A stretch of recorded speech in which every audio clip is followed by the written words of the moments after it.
Okay, I'm going to use this for another educational moment on a different fan profile. So you see, this is a single fan. It's not a dual fan.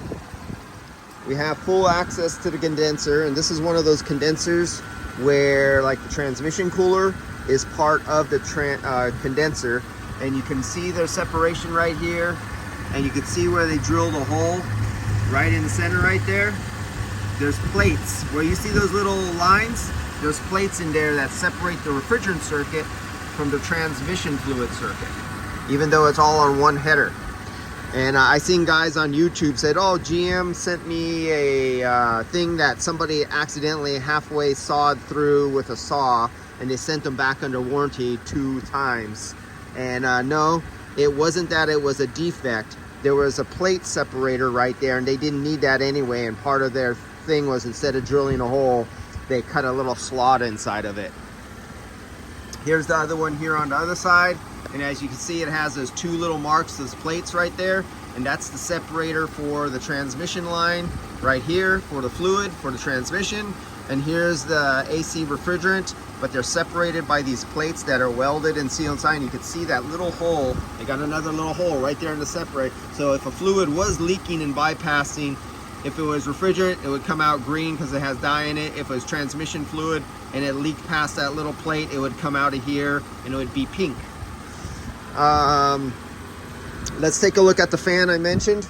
So this is, let's see if we could, I wonder if the camera could catch how slow this fan is moving. Okay, it's hard because of the frame rate. Let me see if I can stick my finger into it. Damn it. There it goes.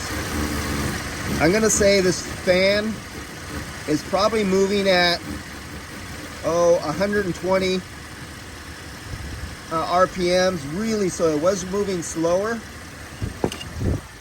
But this electrical ECM controlled fan, it's variable speed. It has been maintaining this high side pressure. Let's see if I could go over here, around 140. Am I grafting it? Okay, now you see the fan right here? That fan has been constantly keeping the pressure. It looks like it lets it go just above 150. There's 151. Let's see if I could get a little closer for you guys.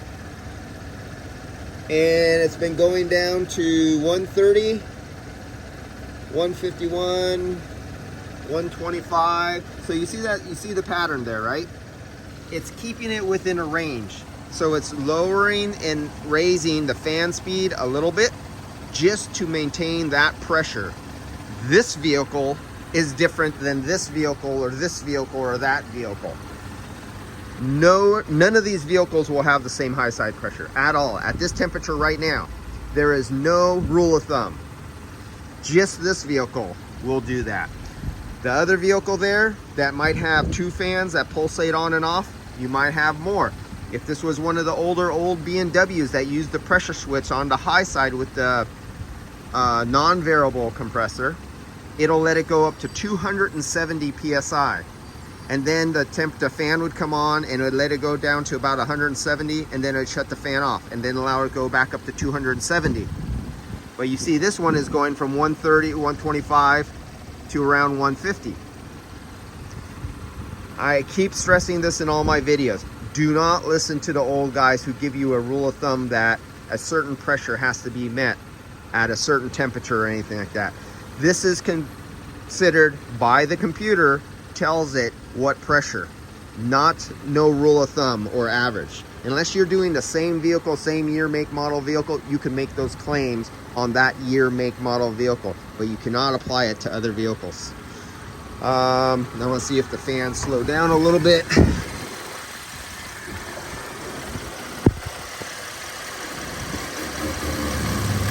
Can you see how I could push my finger into this and it's vibrating? I'd say, yeah, less than 120 cycles, RPMs. Slowed down a little bit right now.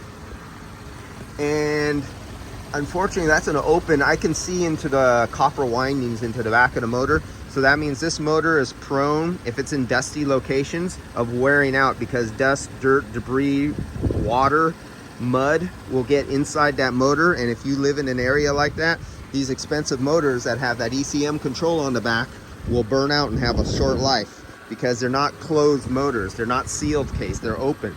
All the windings and everything is exposed. That's a very bad design to put on a pickup truck that supposedly is going to be used on a farm, on dirt roads. Yeah, good one, Chevy. All right, I'm out of here, guys. I just wanted you to see that.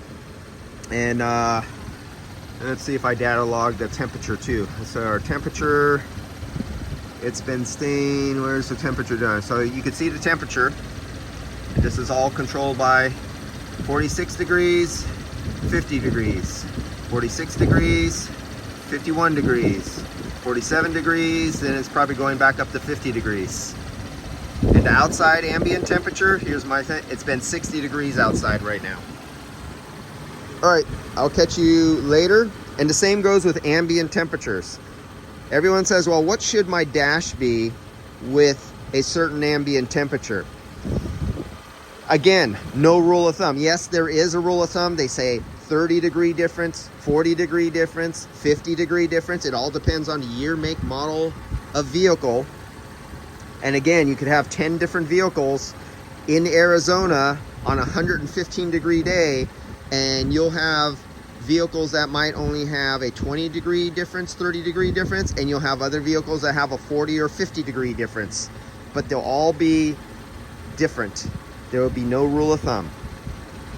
Today's vehicles and yesterday's vehicles, we have different animals today, and they're operating different. So stop listening to old guys who are giving you some set figure in stone like it's the rule, and if you follow this one rule, it will always work. It doesn't work like this, and I'm trying to drive this message home. All right, see you guys. We got to get rid of the can whacking guys who are just filling systems up by temperature or a pressure.